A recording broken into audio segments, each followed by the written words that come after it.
pourquoi les femmes hypersensibles ont-elles des relations compliquées? Tu es souvent épuisée après un repas de famille? Tu te sens mal à l'aise dans certaines conversations? Tu doutes parfois de toi après avoir vu des collègues de bureau ou des amis? Si tu es une femme hypersensible, tu sais à quel point les relations peuvent être à la fois une source de joie et une source de souffrance. Mais pourquoi est-ce si compliqué pour nous? Pourquoi est-ce que certaines personnes nous vident alors que d'autres nous apaisent ou nous ressourcent? Dans cette vidéo, je vais t'expliquer pourquoi les relations sont un vrai défi pour les femmes hypersensibles comme nous. Et surtout, comment reprendre ton plein pouvoir personnel pour te sentir mieux entourée, plus légère et plus libre. Si tu te reconnais dans ce que je vais partager, je t'invite à liker, commenter ou partager cette vidéo à une femme que tu aimes, qui mérite elle aussi de se sentir libre et alignée dans ses relations et du coup dans ses baskets. Je t'ai concocté 5 parties pour te présenter tout ça. Et à la fin, un petit bonus si tu restes jusqu'au bout. Tu verras ça dans quelques instants.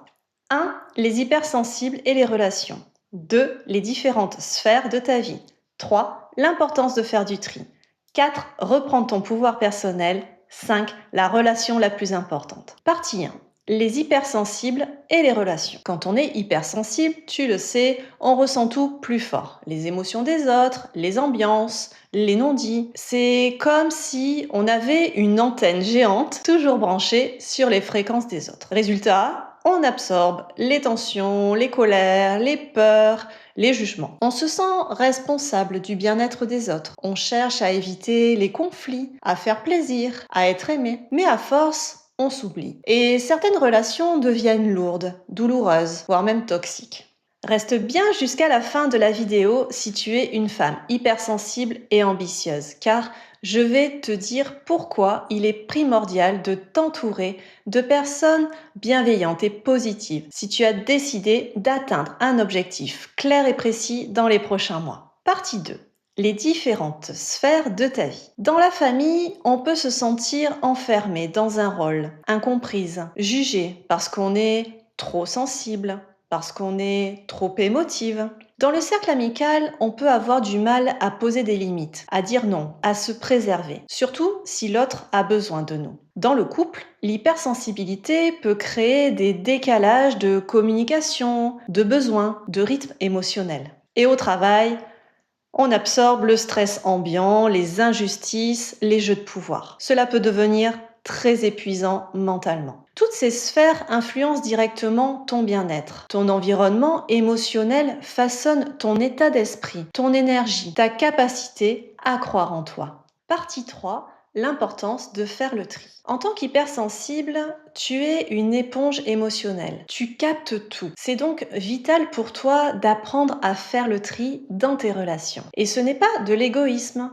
C'est de la préservation, c'est de l'amour de soi. Tu as le droit de choisir qui t'entoure. Tu as le droit de dire non. Tu as le droit de t'éloigner de ce qui ne te fait plus de bien. Partie 4.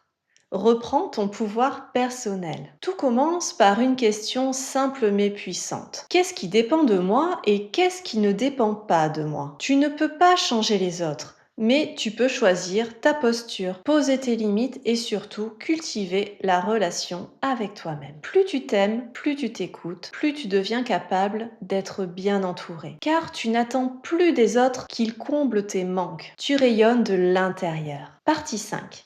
La relation la plus importante. Finalement, la relation la plus essentielle, c'est celle que tu entretiens avec toi-même. Quand tu es en paix avec toi, quand tu te respectes, quand tu t'offres de la douceur et de l'autocompassion, alors les relations changent. Soit elles se transforment, soit elles s'éloignent. Mais dans tous les cas, tu avances vers plus de clarté, de paix et d'alignement. Maintenant, si tu es une femme hypersensible, ambitieuse, que tu as un objectif clair dans les mois à venir, écoute bien ça. Je vais t'expliquer pourquoi il est essentiel de t'entourer de personnes positives si tu veux vraiment mettre toutes les chances de ton côté. Quand tu as un but précis, ton entourage peut devenir soit un frein, soit un accélérateur. Et si tu choisis de t'entourer de gens positifs, tu vas naturellement booster ta confiance, absorber leur belle énergie et augmenter ta vibration. Cette énergie va nourrir nourrir ta créativité, ton intuition et t'aider à avancer vers ton objectif avec plus de clarté et de fluidité. Il y a des personnes qui diffusent naturellement de bonnes ondes autour d'elles. Je t'invite vraiment à les repérer, à aller à leur rencontre et à cultiver des liens authentiques et sains avec elles. C'est grâce à ces relations inspirantes que tu pourras évoluer en accord avec tes aspirations profondes. Ces personnes-là ont souvent un état d'esprit positif, une vision optimiste et elles sauront t'encourager dans les moments de doute. Donc si tu veux réussir ton projet, entoure-toi de ces belles âmes et passe un maximum de temps avec elles, physiquement ou virtuellement. C'est un choix puissant pour avancer sereinement vers ton succès. Passons à la conclusion. Tu l'as compris, quand on est une femme hypersensible, notre bien-être dépend beaucoup de nos relations. Mais tu n'es pas obligé de subir. Tu peux faire le tri, poser des limites et surtout choisir les personnes qui t'entourent. Ce qui compte avant tout, c'est ta relation avec toi-même. Quand tu cultives l'amour de soi, l'autocompassion et que tu t'écoutes vraiment, alors tu attires des relations plus justes, plus douces, plus nourrissantes. Et si tu as un rêve, un objectif, entoure-toi de personnes lumineuses qui t'élèvent, qui croient en toi. Tu mérites un entourage à ton image, bienveillant, inspirant et porteur. Si tu t'es reconnu dans cette vidéo, si tu sens que tu veux changer ta façon de vivre tes relations, mets un petit cœur en commentaire ou écris « Je choisis des relations qui m'élèvent » pour affirmer ton engagement envers toi-même. Abonne-toi si tu veux continuer à avancer avec moi vers plus de clarté, de paix intérieure et de liberté émotionnelle. Et surtout, n'oublie jamais,